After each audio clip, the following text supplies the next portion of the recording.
Today, we're diving deep into an unfolding situation that is shaking the entire Baltic region and creating a wave of panic inside the Kremlin. Denmark has just taken a decisive step that Russian President Vladimir Putin did not expect, and the consequences are echoing across Europe, NATO, and Russia's military command. This moment isn't just another headline. It's a major turning point that could redefine the balance of power in the Baltic Sea. As tensions rise, nations prepare for the possibility of confrontation, and Russia finds itself facing a new reality that it can't simply ignore or silence.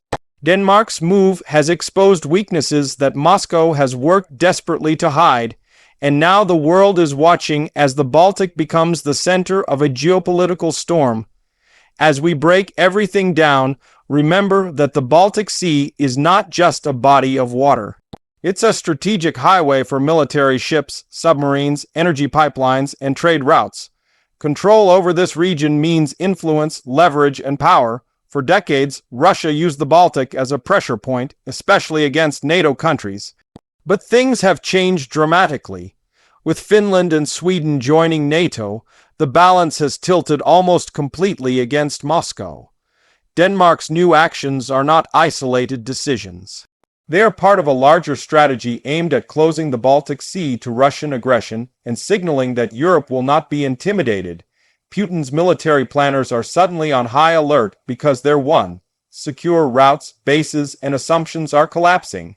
To understand why Denmark's new move triggered such a sharp reaction from Russia, we have to look at the critical choke point Denmark controls, the Danish Straits. This narrow passage is the only exit from the Baltic Sea into the North Sea and then into the Atlantic. Every Russian warship, submarine, and commercial vessel must pass through this area. Denmark's authority over these waters gives it enormous leverage, and that leverage just increased in a way Putin did not anticipate. Denmark has implemented new surveillance, defensive systems, and strategic restrictions that tighten NATO's grip. The message is clear: Russia can no longer operate freely here. For Moscow, this is a nightmare scenario because it exposes their Baltic Fleet to monitoring, interception, and containment. Inside the Kremlin, this development has sparked panic because Denmark's move comes at a moment when Russia is already stretched thin. The war in Ukraine continues to drain resources. International sanctions have weakened their economy, and NATO unity is growing stronger than ever. Putin was counting on intimidation and military posturing to maintain influence in the Baltic. Instead, Denmark has called his bluff.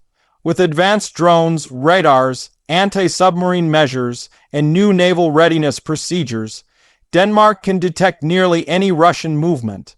For Russia, secrecy and unpredictability are essential, and losing that advantage in the Baltic is devastating. Their submarines can be tracked, their warships identified instantly, and their supply or reinforcement routes observed in real time. What makes Denmark's action even more significant is that it wasn't done alone. This is a coordinated NATO effort.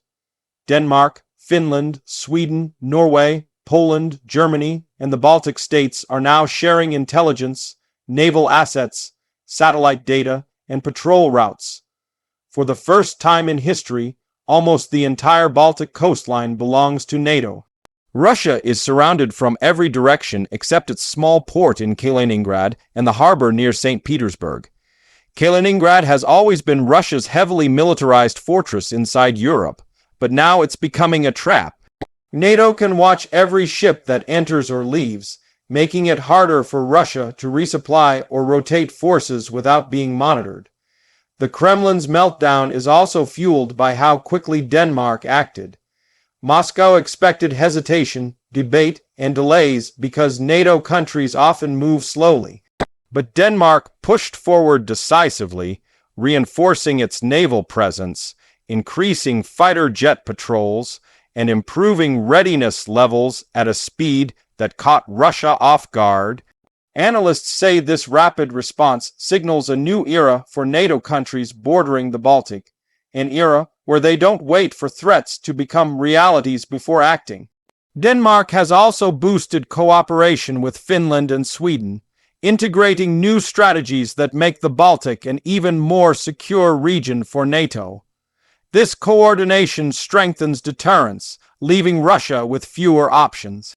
Another key reason Putin is alarmed is because Denmark's decision undermines one of Russia's most important tools, hybrid warfare. Over the years, Russia carried out cyber attacks, GPS jamming, undersea sabotage attempts, and disinformation campaigns aimed at weakening NATO's unity. But Denmark's new measures include enhanced protection of critical infrastructure such as underwater cables, energy pipelines, and communication lines. NATO naval forces can now detect suspicious underwater activity more effectively. This prevents Russia from operating in the shadows. Their covert strategies are being exposed before they even begin. Without hybrid tactics, Russia loses an essential part of its influence in the region. Meanwhile, European nations are becoming more aware that the Baltic Sea could be the next flashpoint in geopolitical conflict. Russia has conducted aggressive military exercises, flown fighter jets dangerously close to NATO airspace, and moved missiles into Kaliningrad. These provocations were meant to intimidate neighbors and project power, but Denmark's new move has flipped the script. Russia's aggressive behavior no longer frightens Baltic states. Instead, it unites them. The Kremlin expected Denmark to react cautiously, but what they got instead was bold action supported by nearly every NATO member with a coastline on the Baltic. Putin's strategy is failing because the more aggressive Russia becomes, the faster NATO responds. Inside Russia, military analysts are issuing warnings to the Kremlin about the worsening situation. The Baltic Fleet, already known to be outdated and under-equipped compared to NATO navies, now faces a blockade-like environment. Denmark, backed by NATO, can restrict Russia's naval freedom without firing a single shot. This pressure is enough to force Russia to reposition vessels, change naval routes, or cancel planned operations. Every one of these changes signals weakness, and Putin hates appearing weak. His authority relies on projecting dominance, but Denmark's actions make him look increasingly cornered. The psychological impact inside Moscow is also significant. For years, Putin relied on the idea that NATO countries lacked unity and resolve, but Denmark's initiative shows the opposite. Europe is no longer waiting for the United States to take the lead.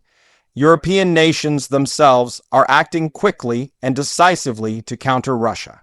This shift terrifies the Kremlin because it means Russia's old strategies of dividing NATO members no longer work.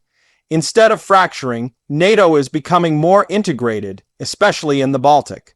For Putin, this is a major strategic failure. Denmark's move also represents a symbolic blow to Russia's long-standing influence in Northern Europe. Historically, Moscow relied on naval power to threaten Baltic states and influence maritime trade. But now that Denmark has increased its control and surveillance, Russia finds itself shrinking in a region it once hoped to dominate. Every NATO ship that patrols the Baltic sends a message to Russia. The era of unchecked aggression is over. Russia must now reconsider every action it takes because even the smallest miscalculation could trigger a NATO response. One of the most concerning aspects for Russia is the growing cooperation between Denmark and Finland. Finland's membership in NATO placed enormous pressure on Russia's western border.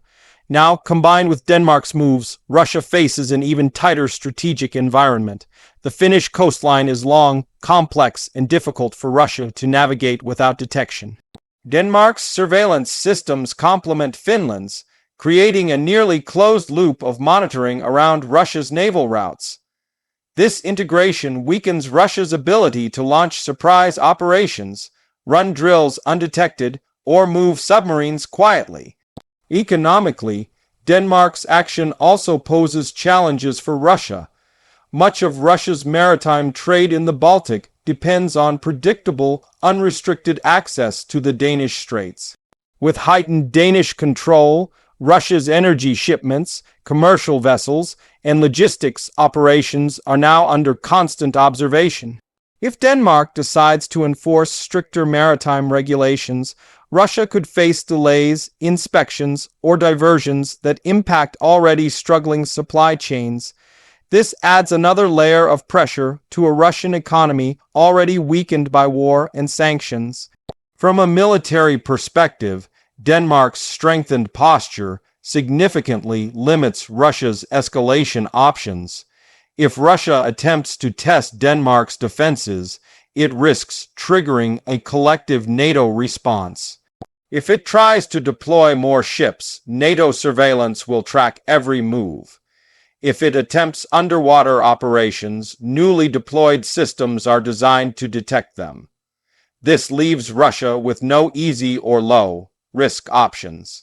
Moscow's naval commanders are warning that the Baltic is becoming a confined zone where Russia no longer has initiative. The public reaction in Russia adds yet another layer of pressure.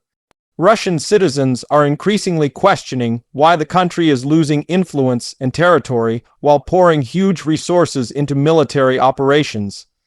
Seeing Denmark, a small nation compared to Russia, successfully challenge Moscow's dominance in the Baltic is embarrassing for the Kremlin.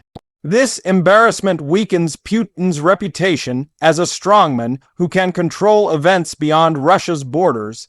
Any perceived loss of influence is dangerous for his political image. Denmark's action is also reshaping how NATO views its responsibilities in the Baltic. For years, the region was considered secondary compared to other hotspots. But now, with Russia more aggressive and Europe more insecure, NATO countries are boosting their naval, aerial, and cyber capabilities. Denmark's example shows that even small nations can play pivotal roles in securing Europe. This inspires other countries to invest more in their defense systems and coordinate more closely with NATO. Putin now faces a region that is not only united but increasingly militarized and prepared.